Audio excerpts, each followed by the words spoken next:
Goejoen, dit is Bient. In deze vakantieweek maken we in Bient rond de vaar één gast. Eén gast die we 24 minuten lang het hemd van het lief vreegje kennen. Nieuwsgierige gasten die op de een of de oren wijze een rol speel je in uw mierskip. Joen is dat Lieven Bertels, de artistiek leider en directeur van Culturele Haardstad 2018. Wat wil hij dat er gebeurt met us en met uw provincie in 2018? Maar eerst, waar is deze Vlaming? Lieven Bertels is 44 jaar en komt oorspronkelijk uit Vlaanderen. Hij studeerde kunstgeschiedenis en muzikologie aan de Universiteit van Leuven en muziekcompositie in Engeland. Van 2001 tot 2004 is hij verantwoordelijk voor de opening van het nieuwe concertgebouw in Brugge. De jaren daarna had Bertels de artistieke touwtjes in hand bij het Holland Festival in Amsterdam. Met 110 evenementen in 3 weken tijd. Daarna verhuisde hij naar de andere kant van de wereld.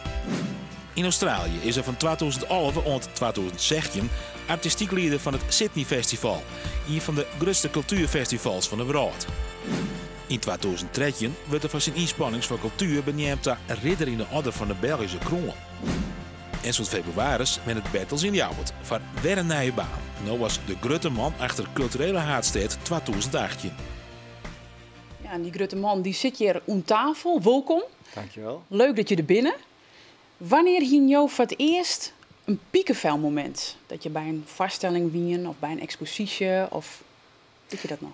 Ja, ik heb altijd al een passie gehad voor muziek en voor organiseren. En voor mij een van de mooiste kippenvelmomenten, dat was de organisatie van mijn eigen eerste concert. Dat was als student. Ik studeerde nog muzikologie en op dat moment dacht ik van, goh, dit wil ik eigenlijk doen. Want mijn studie was op zich heel theoretisch en relatief saai. En toen dacht ik, nee, wat ik eigenlijk wil doen, dat is kunst dichter bij het publiek brengen. En verbinden. En wat wie dan dat moment dat je dacht, ja, dit is het? Nou, het moment dat eigenlijk het licht gedimd wordt en die paar seconden stilte voor die eerste noot klinkt. Dat vind ik een absoluut, en dat komt ook altijd nog terug. Dat is het mooiste moment voor mij. Nu gaat het echt gebeuren. Nu is de opdracht geslaagd. Want het blijft ook vaak spannend als je wat organiseert. Er kan altijd nog wat misgaan. En het is dat moment van ontspanning. Van nu kan ik zelf ook even genieten. Het gaat nu gebeuren. Dus die peermomenten vlak voordat de show begint, dat vind je ook het mooist? Ja, absoluut. Dan krijg je piekenvel. Ja. Ben je zelf muzikaal of creatief? Nou, ik had al heel snel door dat ik niet zo heel veel talent had. Ik kom uit een familie die amateurmuzici had in de familie. Ik heb een broer die veel beter muziceert dan ik. Maar zelf had ik niet zo heel veel talent. Dus ik dacht, laat mij maar in de organisatie gaan. Want uit wat voor nest kom je? Wat heb je vooral mooi kregen van thuis? Heel veel reizen, cultuur in het algemeen. Maar dan zeg maar genieten van cultuur. Veel musea bezocht. We komen uit een familie met veel beeldend kunstenaars, fotografen, amateurmuzici, mensen uit het onderwijs. Dus altijd wel heel opengestaan voor cultuur. Maar ook daarnaast voor reizen, voor genieten, zoals veel Vlamingen. Vond je dat ook altijd leuk, dat je dan oer aan de tag hier? Ja, absoluut. Ik heb me nooit verveeld, ook niet als kind in een museum. Ik vond het altijd geweldig. En je steekt er altijd wat van op. Ja. Waarom heb jou nou ja signs in deze baan? Nou, ik heb er in elk geval echt naar uitgekeken om terug naar Europa te kunnen komen na die jaren in Sydney. Omgekeerd natuurlijk is het altijd de vraag van ja, hoe komt een Vlaming hier weer terecht? En dat is een vraag die waarschijnlijk veel Friezen zich ook stellen. Ik merk wel dat je als Vlaming goed kan aarden hier. Er is toch een soort ontwijkend gedrag van veel Vlamingen rond de Randstad heen. En je merkt dat, ik kom oorspronkelijk uit Belgisch Limburg, dat altijd goed klikt tussen mensen die uit een Vlaamse uithoek komen als Belgisch Limburg. Want we zijn een beetje de buitenbeentjes in Vlaanderen. Dat klikt altijd goed met de Friezen. Dus daar viel je wel een soort van connectie al? Ja, een verwantschap denk ik. We hebben ook onze eigen Limburgse taal. En we hebben ook dat gevoel dat we niet altijd in Antwerpen of Brussel hoeven te staan. Dan ben je al een paar maanden aan de slag. Wanneer hing je nou een piekenvel moment zo'n je werk binnen als artistiek en zakelijk leider? Nou, dat kwam al heel snel toen ik in contact kwam met de kunstenaars die in dit project zitten. En een van die kunstenaars is Claudia Jongstra. Als ik haar met heel veel passie hoor spreken over haar project binnen Culturele Hoofdstad, dan is dat voor mij ook wel echt een kippenvelmoment. Waarom? Nou, omdat er enerzijds die passie is, maar ook omdat zij op zo'n eerlijke manier werkt met materialen van hier. En omdat zij hier echt verbouwd, hè? ja, eigen heel kleuren erg maken ze. Ja, heel erg verbonden met tradities, met geschiedenis, met het land en met de landbouw. Nou, je bent als kofkoen het werk. Wij zijn wel heel erg benijd van hoe het een werkweek er dan uitziet van jou. Dus wij vragen van, nou, maak je een paar foto's van wat je dan zal doen. Laten we daar maar eens naar zien. De eerste foto. Waar is dit en wat doe je? Nou, dit is al meteen de Europese insteek van ons project. Want hier hebben we bezoek, hoog bezoek van Europese collega's. Er gebeurt al heel veel op de achtergrond, wat mensen natuurlijk nu nog niet kunnen zien. We hebben regelmatig al gasten op bezoek.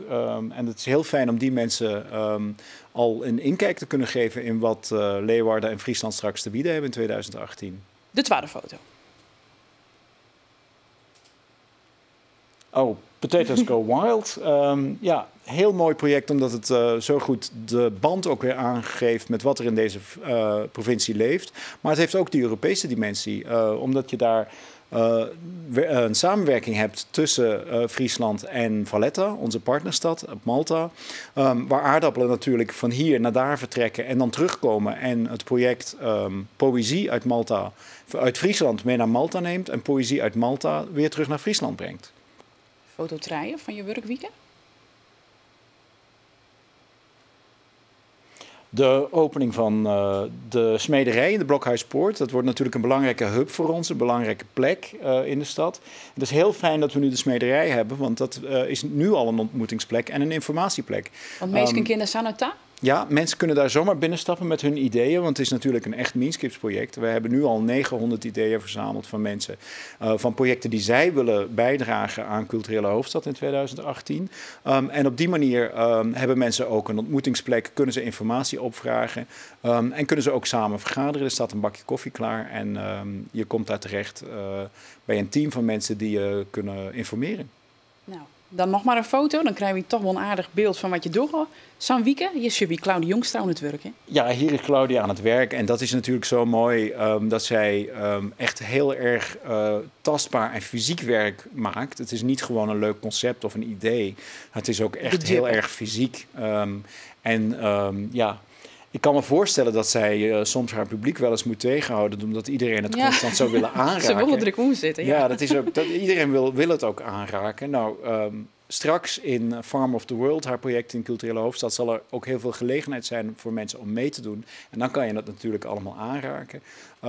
Haar werken die tentoongesteld worden in het Fries Museum, daar mogen we naar kijken. Maar ik ben heel erg blij met dat project. Ja. Volgens mij hebben we nog hier een foto. En dat is Beerte Leemeijer die op een van de inspreeksessies in Dokkum haar fontein voorstelt. Een van de 11 fonteinen. En dat geeft heel mooi aan hoe belangrijk die inspraak is voor ons project. We hebben het vaak over Meanskip, over gemeenschap, over hoe we dingen samen kunnen doen. Maar dat betekent ook dat als je dan een project doet met professionele kunstenaars, dat die ook die verbinding moeten opzoeken met de lokale gemeenschap. En dus hun project echt moeten komen pitchen en moeten komen voorstellen. En in Dokkum was dat niet onomstreden. En dat is ook heel belangrijk dat die dialoog ontstaat. En ik vind dat Beerte dat ook heel goed gedaan heeft om die dialoog aan te gaan. En om ook ideeën mee te nemen uit de Meanskip om haar project dan nog te verbeteren. Ja. Hoe ben je in de kundekamer Friesland? Nou, ik ben nog heel vers hier natuurlijk. Dus voor mij is het nog heel nieuw. Ik ben wel in Leeuwarden komen wonen, dat vond ik wel belangrijk.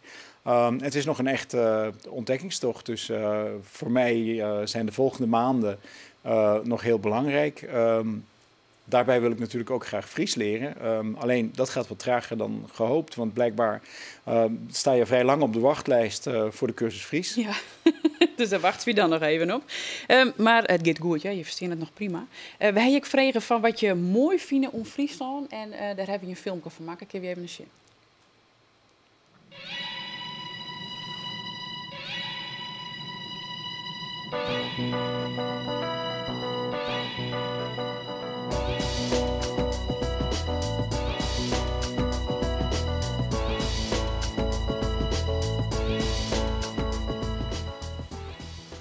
zag Iepen Landskip en ik zag de Elfstedentocht. Waarom?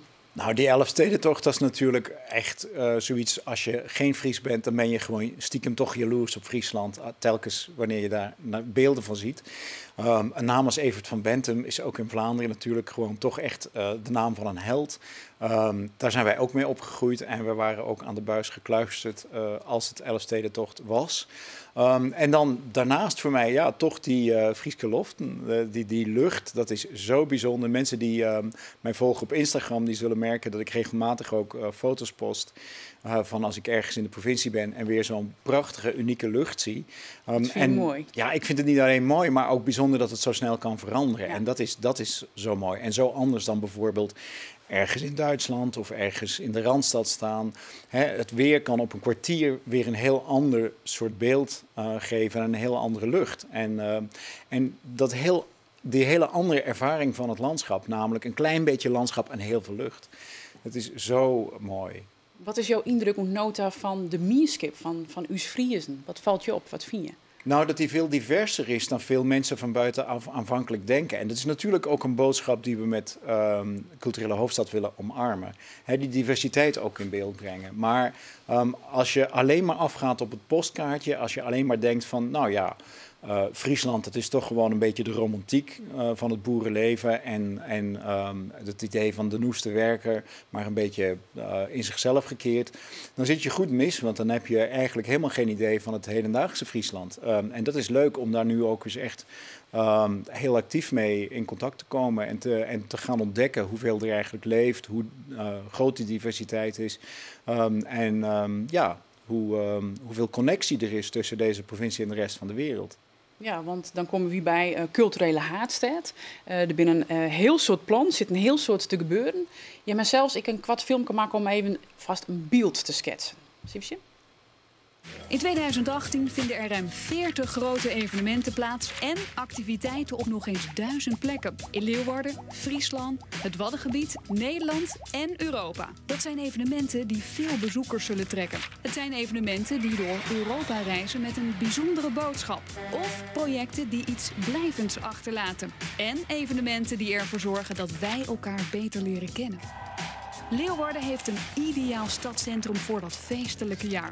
Op de bruggen over de Singelgrachten komen poorten, zodat onze gasten duidelijk een andere wereld betreden. Het culturele centrum van Europa. Ze wandelen een binnenstad in die bruist van de activiteiten. Theater, comedy, dans, muziek en natuurlijk sport. Een Escher-tentoonstelling in het Fries Museum, een opera over Mata Hari. En naast die geschiedenis en het heden, de toekomst, innovatie, watertechniek, nieuwe energie, gaming.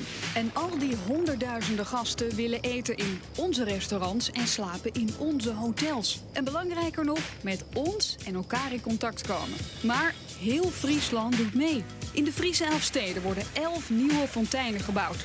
Aan de Waddenkust op Terschelling wordt in het landschap een Mondriaan schilderij gemaakt met natuurlijke kwelders. In de kastbij Sex Bierum speelt Orkater een voorstelling tussen paprika's en tomaten samen met de Nederlandse en Poolse werknemers. In Friese boerderijen overnachten kunstenaars die kunst maken van landbouwproducten. De Oude Venen wordt een nachtelijke attractie en ook de aardappels van het beeld spelen een rol. Dan ben ik zo benieuwd, wat is nou het verhaal wat jou vertellen willen met al deze projecten in 2018? Nou, één element raakte ik al aan, dat is dat verhaal van die diversiteit. Hè? De verscheidenheid van Friesland, niet één beeld, maar heel veel beelden samen. Het andere verhaal, en ook het verhaal wat de jury overtuigd heeft om Friesland en Leeuwarden de titel culturele hoofdstad te geven, is dat het een heel unieke manier is om een culturele hoofdstad te maken, namelijk van onderen op. Dus we hebben een heel groot deel van ons budget gereserveerd voor een open programma, waarbij mensen zelf ideeën kunnen inbrengen en waarbij wij ook de ideeën die van onderen ontstaan zijn gaan ondersteunen en gaan helpen met het organiseren van ideeën.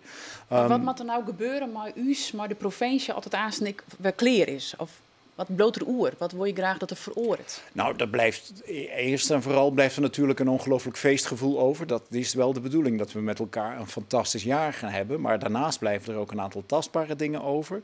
Een aantal structuren die misschien nieuw zullen zijn. Heel tastbaar uiteraard de 11 fonteinen die de bedoeling hebben om een echte kunstroute te worden. En er zijn mooie voorbeelden van uit het buitenland van wat dat kan opleveren. Zowel socio-economisch als cultureel. De bedoeling is echt dat ook in de jaren na 2018 mensen met de auto, met de bus, met het openbaar vervoer die 11 fonteinen gaan ontdekken en daar hun vakantie op gaan inrichten. En er zijn wereldwijd heel veel beeldend kunstliefhebbers die op die kwaliteit van kunstenaars afkomen die wij voor die 11 fonteinen op het oog hebben. Maar had ik wat verorie in u stinken? Want dat zou wie het bidboek toch eerst ik echt wel skreun. Van dat er een vernijing plak vinden mat in hand met traditie. Nou, ik zou zeggen dat er al veel veranderd is. Al door het schrijven van dat bidboek en door het met elkaar aan tafel gaan zitten, is er al heel veel veranderd. En dat wat willen dan? we. Nou, een idee van als je ideeën optelt dat het meer is dan de som van de delen. Dat je soms meerdere ideeën in elkaar kan schuiven. Dat je je samen sterk kan maken voor een idee.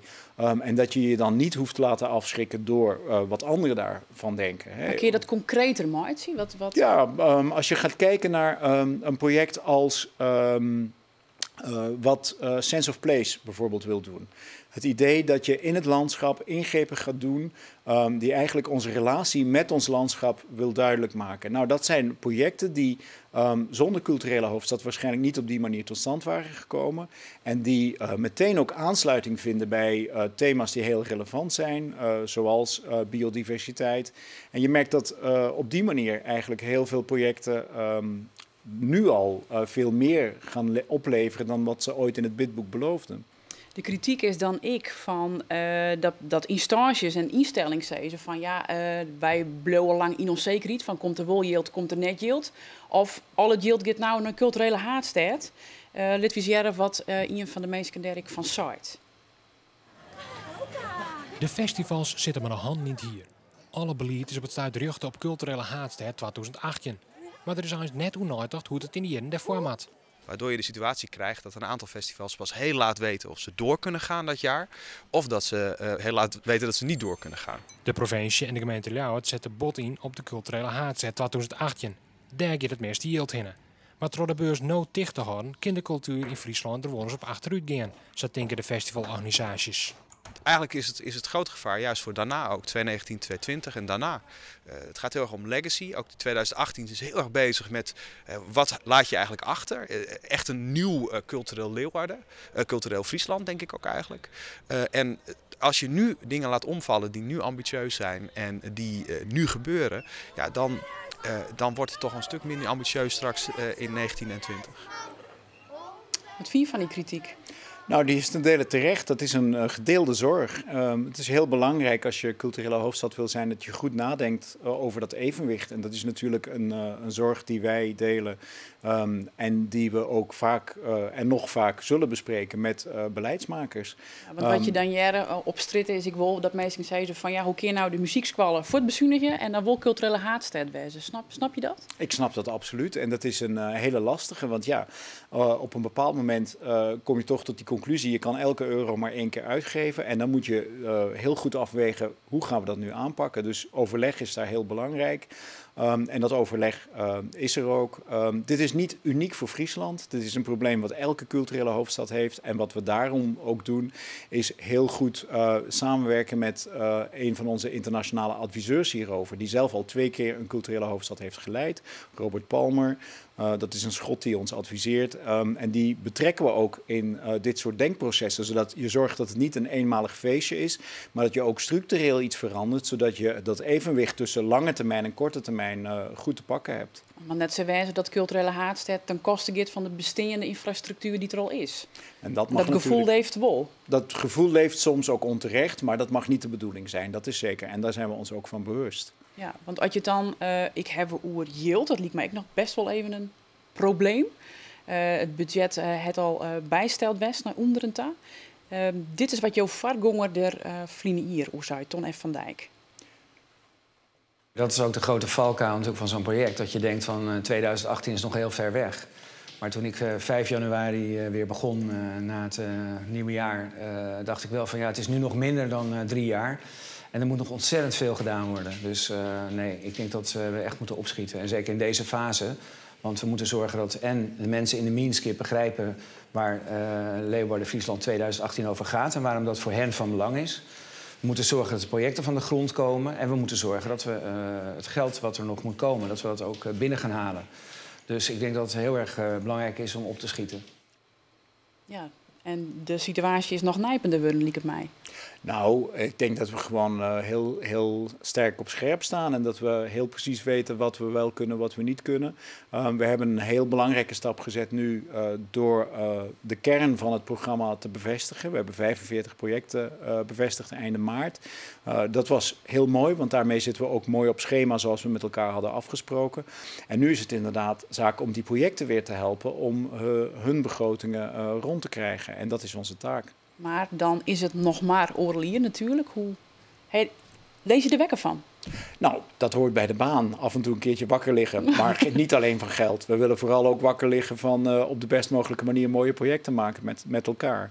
Ja, want je zoen zei dat er zo volle goede en mooie projecten binnen. Dan moet dat Jilt een heel groot probleem wezen. Nou, het is niet een groot probleem. We zijn daar ook heel gerust in dat dit goed afloopt. Er zit een heel goed team en deze provincie kan dit ook. Dus daar moeten we ook vertrouwen hebben in elkaar dat we dit samen tot een goed einde brengen. Daar lees je dan vannacht net meer wekker van. Nee. Want er moet nog wel wat Jilt bij, toch? Nou, kijk, met cultuur is het zoals met alle andere dingen in het leven. Alles kost geld, koken kost geld, dat is heel normaal. Maar zoals ik al zei, we zitten redelijk goed op schema. Het is niet zo dat het project naar beneden is bijgesteld. We hebben gewoon op een goede manier aangevlogen. We hebben het budget niet echt hoeven bij te stellen. We hebben gewoon op een goede manier gekeken hoe we op verstandige wijze de taken kunnen verdelen tussen de overheden en de stichting zelf. En binnen die kaders zijn we goed op schema. Dan heb je nog ongeveer een minuut. Als je nog mooi nemen willen naar 2018. Wat is dan het moment dat wij Friesen piekenvel krijgen? Nou, er gaan er heel veel zijn. Dus zet je maar schrap, zou ik zeggen. Maar ik denk dat die opening er zo eentje wordt. Dus zet 27 januari alvast in de agenda. En dan gaan we gewoon van het ene hoogtepunt naar het andere. Maar daar zit het geluk en het kippenvel ook in heel veel kleine dingen. En dat vind ik juist zo mooi. Dat we straks ook op reis kunnen gaan door de provincie. Ergens bij iemand thuis misschien wel. Iets gaan meemaken waarvan we dachten, dat had ik nou nooit verwacht. Dit is zo bijzonder. Dit is 2018. Ja, dat weet ik nog trouwens een vraag van een van de jurors die bij ons binnenkwam. Van begin nou lied en maak je het dan grutter. Want we zijn dat gevoel wat kwiet. We zien ondervinding. Nou, absoluut gelijk zou ik zeggen. Dat gevoel dat gaat nu terugkomen, want nu komt het dichterbij. Oké. Nou, ik ben heel benieuwd. 22 januari 2018. Ik zet hem in de agenda. Dank u wel voor je tijd en voor het interview. Ja, dit wie bient in je opinie. Morgen dan zit Roelof Lausma je weer met een hele oorgast. Bedankt voor het zien en nog een gezellige joe.